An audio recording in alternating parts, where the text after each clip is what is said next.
Hello, we are Group G. Here are the names of our group members.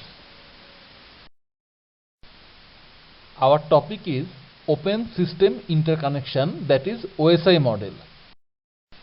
Here are the topics that we are going to discuss in this presentation. Our first speaker is Aki Jetra. Good morning everyone. Before we begin, let me introduce myself. My name is Aki Jetra and my ID is 2154991017. Today I am going to talk about OSI model. I will begin by the history of OSI model, then I will brief about the OSI model. Finally, I will talk why it is beneficial for us. The story starts in the 1960s when US troops were fighting in Vietnam. During that time, hundreds of academic people started research program on digital computer communication systems.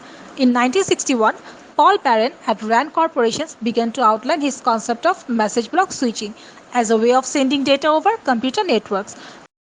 Soon, other institutions and several of the telephone monopolies in Europe hatched their own ambitious plans for packet switch networks.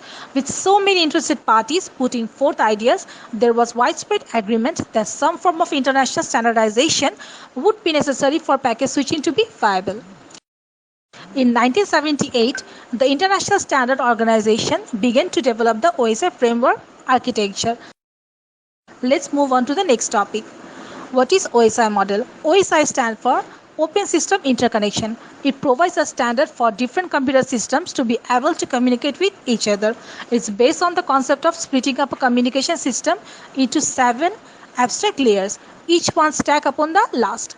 Each layer of the OSI model handles a specific job and communicates with the layers above and below itself. The OSI model is still very useful for troubleshooting network problems. The OSI model supports interaction between different products and software. Characteristics of OSI model. As you can see in the diagram, the OSI model is divided into 2 parts, upper layers and lower layers. The upper layer of the OSI model mainly deals with the application related issues and they are implemented only in this software. Both the end user and the application layer interact with the software applications. The lower layer of the OSI model deals with the data transport issues. The physical layer is mainly responsible for placing the information on the physical medium. Why OSI? The OSI allows you to identify threats across your entire tech stack. The OSI model will help you maintain a data-centric security posture. The OSI model is essential for developing a security-first mindset for cloud adoption. The OSI model can be modified to aid you in securing your cloud infrastructure. To talk about our next topic, I would like to have my teammate Himadri Das to speak, so I will finish up by saying thank you for your attention. Hello, my name is Himadri Das Rishmi, ID 29. Now I am going to discuss about 7 layers of OSI model. OSI model is a layer server architecture system. Each of the layers transmit the data from one layer to another. There are 7 layers which are physical layer, data link layer, network layer, transport layer, session layer, presentation layer and application layer. Among them, application layer, presentation layer and session layer are called software or upper layers. Transport layer is called heart of OSI. Network, data link and physical layers are called hardware or lower layers. Physical layer transmits bits over a medium and provides mechanical and electrical specification. Example, hub. Data link layer organizes bits into frames and provides heap-to-hop delivery. Network layer moves packets from source to destination, provides internetworking. Transport layer provides reliable process for processing message delivery and error delivery. Session layer establishes, manages and terminates session. Example, API sockets, WinSock.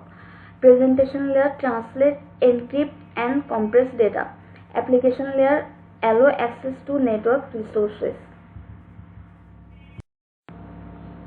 Now I am going to discuss about physical layer. It is the first and lower layer which is situated under data link layer. It helps to transmit bits over a medium and provide mechanical and electrical specification. Service of physical layer. It defines the transmission mode, establishes, maintains and deactivates the physical connection. Example of hardware. network adapters, Ethernet repeaters, networking hub, etc. It concerned with the connection of devices to the media line configuration. Protocols of physical layers are RS-232, 100-TX, ISDN 11, etc. Main functionalities of physical layers are defines voltages and data rates needed for transmission, converts digital bits into electrical signal, decides whether the transmission is simplex, half duplex or full duplex, defines the physical topology, helps in synchronization of bits, helps to activate, maintain and deactivate the physical connection. Design issues in physical layer are performance lower than baseline, loss of connectivity, network bottlenecks or congestion, high CPU utilization rates, console error messages. And that's all. Thanks. Assalamu alaikum. My name is Nusrat Parvez, roll number 32. Today I am going to talk about data link layer and network layer. So, what is data link layer? It is responsible for node-to-node delivery of the message. The main functionality of this layer is to make sure that the data transfer is error-free from one node to another over physical layer. When a packet arrives in a network, it is the responsibility of data link layer is to transmit it to the host using its MAC address. Data link layer encapsulates sender and receiver's MAC address in the header. Functionalities of data link layer. The functionalities are framing, physical addressing, error control, flow control, and access control. Framing can be accomplished by attaching special bit patterns to the beginning and ending of the frame. Physical addressing. After creating frames, data link layer adds physical addresses, that is MAC address of the sender or the receiver in the header of each frame. Access control. MAC sublayer of the data link layer helps to determine which device has control over the channel at the given time. There are many protocols of data link layer, that is HDLC, SDLC, SLIP, PPP, LCP, NCP. I am going to talk about two of the protocols, that is SDLC, Synchronous Data Link Protocol. It usually supports multi-point links, even error recovery or error correction also. NCP, Network Control Protocol. It basically allows users to have access to use computers and some of the other devices at remote locations and also transfer files among two or more computers. The design issues of data link layer. Principal service is transfer data from network layer on the sending machine to the network layer on the destination machine. The source machine must not send data frames at a rate faster than the capacity of destination machine to accept them. It does not detect all types of error and not suitable for multiple bit errors.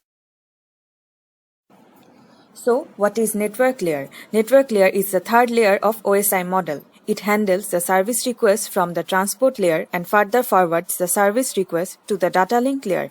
It translates logical addresses into physical addresses. It determines the route from source to destination. The main role of network layer is to move the packets from sending host to receiving host. Main functions of network layer are routing, logical addressing, internetworking, and fragmentation. Services provided by network layer, that is guaranteed delivery with bounded delay, in-order packets, guaranteed jitter, guaranteed max jitter, security services. Guaranteed delivery. The layer provides the service which guarantees that the packet will arrive at the destination. In-order packets. The service ensures that the packet arrives at the destination in order in which they are sent. Security services. The network layer maintains the data integrity and source authentication services. There are many protocols of network layer, that is EGP, EIGRP, ICMP, IGMP, OSPF, IP. Today I am going to talk about two of the protocols, that is EGP, Exterior Gateway Protocol. It is a routing protocol used to exchange routing information between autonomous systems. ICMP, Internet Control Message Protocol. ICMP is used by network devices including routers to send error messages and operational information indicating success or failure when communicating with another IP address. Design issues of network layer. The main design issue is to allocate and deallocate the resources to processes. Network channels and components may be unreliable, resulting in loss of bits while data transfer. Security issues are there lacks adequate mechanisms to prevent unauthorized access to data through authentication and cryptography. That's all for me. Thank you. Assalamu alaikum everyone, hope you are doing well. I am Rifa Jebin and my ID is 35. Today I am going to discuss about the transport layer of OSI model. During this presentation, the key points which will be covered are what is transport layer, its main functionalities, common protocols of transport layers and design issues in transport layer. First, let's discuss about what is transport layer. It is the fourth layer in the OSI model and the data delivery type is process to process between the hosts. Before delivery, it collects data from application layer and then breaks it into smaller size segments and finally pass them to network layer. This layer is showing all the main functionalities of transport layer. I am going to describe them one by one. Process to process delivery. Transport layer requires port number to correctly deliver the segments of data to the correct process on a particular host. End-to-end connection between hosts. To create the end-to-end connection between hosts, it commonly uses TCP and UDP. Congestion control. To recover congestion situation, this layer uses open-loop congestion control to prevent the congestion and closed-loop congestion control to remove the congestion once it occurred. Multiplexing and demultiplexing. Multiplexing allows to send packet streams from various applications simultaneously over a network. On the other hand, demultiplexing is required at the receiver side to obtain the data coming from various processes. Error control. This layer uses error detection codes, checksums method to check whether the received data is corrupted or not. Flow control. To ensure flow control, it uses sliding window protocol at the receiver end which sends a window back to the sender informing the size of data it can. We have already known that transport layer commonly uses TCP and UDP protocol. Now let's discuss the features of this protocol one by one. Here comes the features of TCP.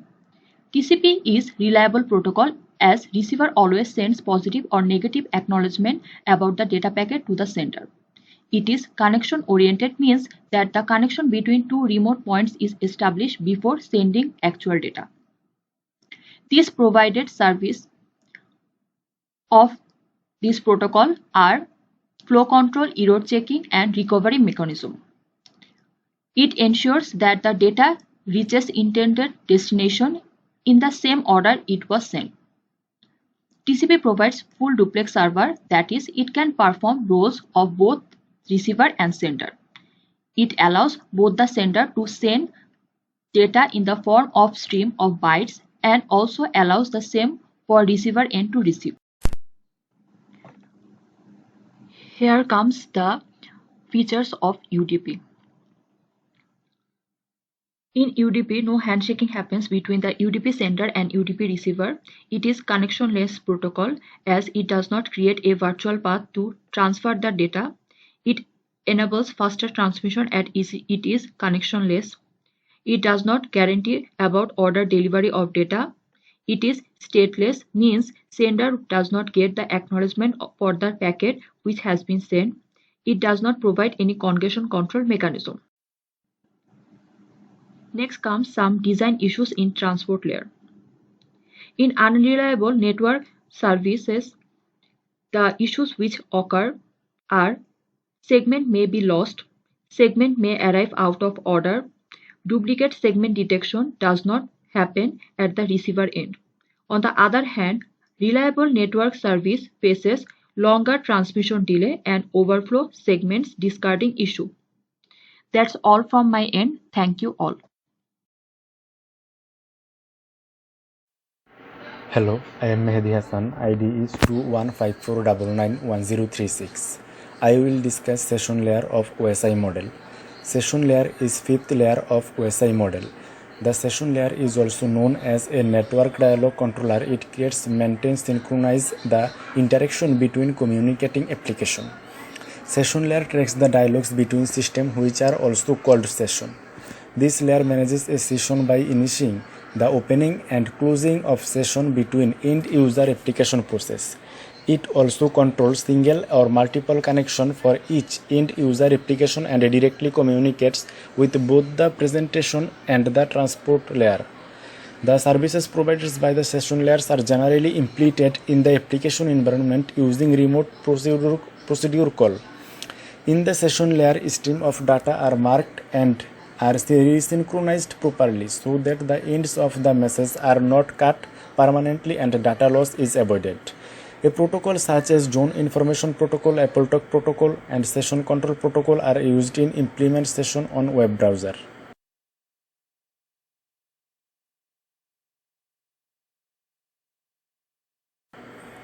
Functions of session layer. Dialog control. This layer allows two systems to start communication with each other in half duplex or full duplex. Token management. This layer prevents two parties from attempting the same critical operation at the same time. Synchronization. This layer allows a process to add checkpoints which are considered as synchronized points into a stream of data. Establish a connection between the session entities. Map the session address to the shipping address. Select the required transport quality of service parameters.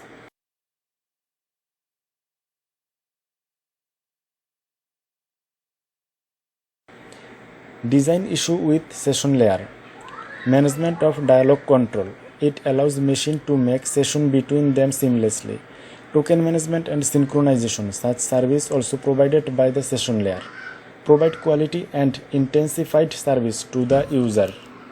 Thank you very much. Hello, I am Mohammad Wasif Al Imran. My ID is 21549911037. I am going to discuss about the presentation and application layer. Presentation layer. It is the sixth layer of the OSI model hierarchy. This layer is mainly responsible for formatting the data and securing the data with proper encryption. Services that this layer provides are conversion of data into proper format for application layer, encryption and decryption of data, compression of data, etc. It negotiates data transfer syntax for application layer. That's why it is also called syntax layer.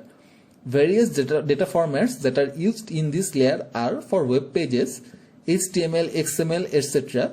For text, ASCII, EBCDIC, Unicode, etc. For graphics, GIF, JPEG, TIFF, PNG, etc. For videos, MPG, MOV, WMV, etc. For website encryption, SSL, TLS, etc. Common protocols that are used by this layer are SSL, HTTP, HTML, FTP, Telnet, etc. Next is application layer. It is the topmost layer of OSI model. Manipulation of data in various ways is done in this layer, which enables user or software to get access to the network. Some services provided by this layer includes email, transferring files, distributing the results to user, directory services, network resources, etc. Functions for application layer include mail services, that is providing the basis for email forwarding and storage, directory services, that is providing access for global information about various services. It works as network virtual terminal. This layer also performs the task of file transfer, access and management. Examples of software that are used in this layer are web browsers like Chrome and Firefox, Microsoft Outlook, Skype. Here is a brief description of some protocols. First, HTTP, that is Hypertext Transfer Protocol. It fetches web pages. It uses port 80 and uses TCP for reliability. It is in-band and stateless protocol. HTTP 1.0 is persistent and 1.1 is non-persistent. Next is FTP, File Transfer Protocol. It uses port 20 for data and 21 for command. It is reliable, not in-band and stateful. Data connection is non-persistent but control connection is persistent. It is synchronous. Now SMTP and POP. One is Simple Mail Transfer Protocol and another is Post Office Protocol. Both can act in synchronous and asynchronous manner. SMTP uses port 225 for pushing mail. POP3 uses port 110 for non-encrypted data and port 995 for secured data. It uses MIME, that is Multipurpose Internet Mail Extension Protocol, for sharing images and videos in mail. Another important protocol is DNS, that is Domain Name System Protocol. It translates domain names to IP addresses and uses port 53. For quickness, it uses mainly UDP protocol. Lastly, we are going to talk about Telnet protocol. It is used to access remote machine over TCP/IP network. It provides a two-way collaborative and text-based communication. There are some design issues in application layer. There are commonly recurring problems that occur in the design and implementation of application layer protocols and can be addressed by patterns from several different pattern languages. These include pattern language for application level communication protocols, service design patterns, patterns of enterprise application architecture, pattern oriented software architecture. These can increase the reliability, efficiency and reduce resource burden. This is all from my part. Hello everyone, I am Sharmili Naushin, role 41. Thanks to my fellow groupmate. As we continued our discussion, Open System Interconnection Model consists of 7 layers which conclude the overall communication system. OSI model defines a networking framework to implement protocol in layers, with control passes from one layer to next, so the interconnection across them, like each layer provides a service to the layer above it in the protocol specification. Let's see how each layer in the OSI model communicates with one another with the help of the below diagram. The physical layer of OSI model is responsible for ultimate transmission of digital data bits to next layer. When obtaining data from the physical layer, the data link layer checks for physical transmission errors and packages bit into data frame. The network layer adds the concept of routing above the data link layer. When the data arrives at network layer, the source and destination address contained inside each frame are examined to determine if the data has reached its final destination. The transport layer delivers data across network connection. The session layer manages sequence and flow of events that initiate and tear down network connections. The presentation layer represents the area that is independent of data representation at the application layer. The application layer supplies network services to end user application. For example, an email message is typed by a user. Each layer creates a header and passes the data down to the next layer. From each layer's perspective, the bit after that layer's header are considered to be data. For instance, layer 4 considers the layer 5, 6 and 7 headers along with the original user data to be one large data field. After the application creates the data, the software and hardware implementing each layer perform their work, adding the appropriate header and tailor. At the end of it all, we can observe that the main concept of OSI is that the process of communication between two endpoints. The OSI model has become a teaching tool that shows how different tasks within a network should be handled in order to promote error-free. That will be all from us. Thank you all.